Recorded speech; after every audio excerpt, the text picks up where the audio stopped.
ago it was edited and by who it was edited, and then you can also see the changes that they actually made. If you, for example, think you've been working on a document and you think it's great, but then later on you decide, no, hang on, actually I'm going to do it the same way as I started off doing it 2 days ago, you could look through the revisions and go back to an earlier version and start working again from that.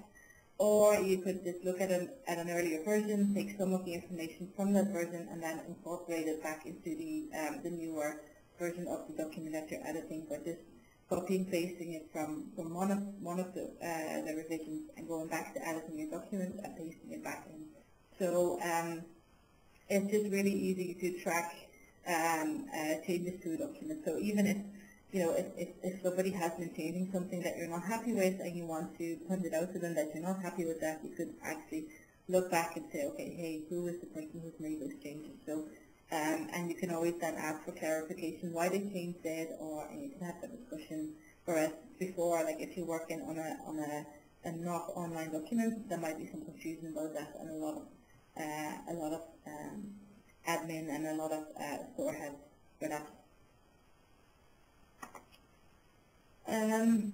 Like one of the selling points of Google Docs, and it's been proven by all the activities that the Google Education team are doing, is that collaboration online really gets students excited and engaged. Like specifically for the younger generation who are in primary and secondary education at the moment, like they're so used to growing up with the internet and with basically spending a big portion of their lives online and using different tools and software to kind of make their lives easier. So they actually like working online and giving comments to people's work, peer reviewing what other people have been doing, getting feedback from their teachers, things like that. So that's one of the big, like, unique selling points of Google Docs, I suppose. And it's been coming back to us time and time again that that's what they really like. It's very easy to share the documents with other people. This is kind of the admin view that you're seeing here. So what you can do is you can just add people's email addresses here, and you can invite them to viewing your documents.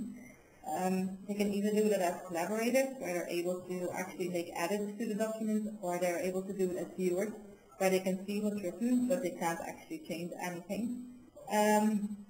There's also an option to subscribe to an RSS feed. So if things change in the document, then let's say you're working on something and on a project with a group of people, and one person is changing it, you can actually get a feed that tells you what has been changed. So you can go back in and either react to it or add to that information.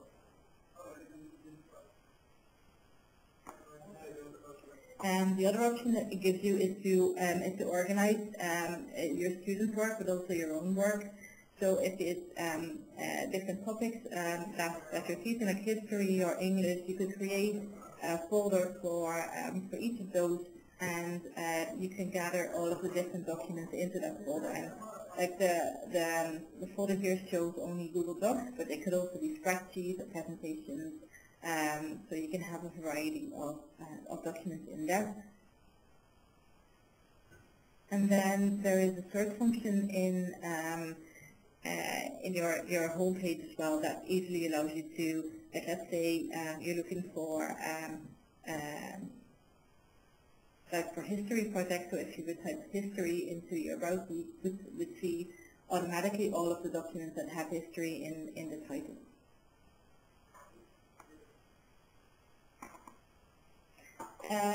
Using Google Docs is also a good way to share the information or the work that you've been doing with other people.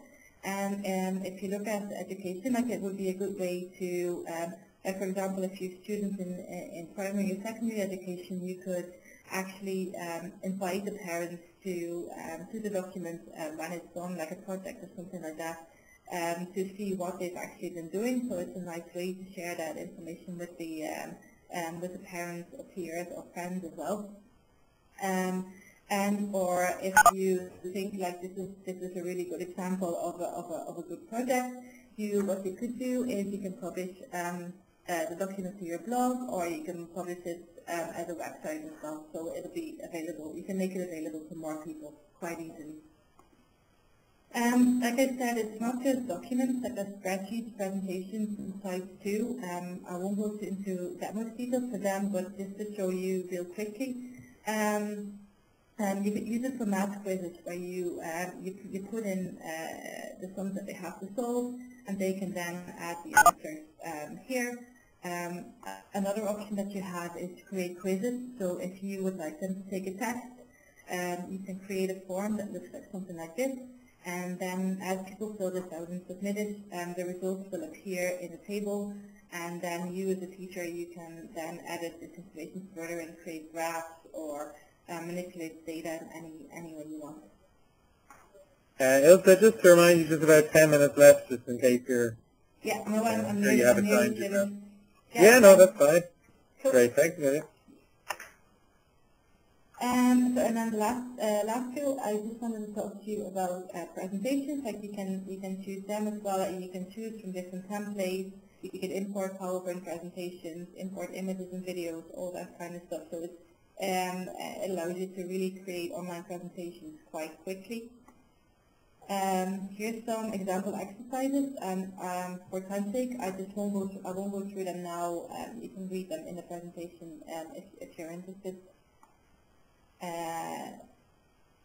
For teachers, like Google Docs could also be helping them to make the planning and admin easier. Like you can keep lists, you can write down your lesson plans, you can write down assignments, things like that, and you can share them.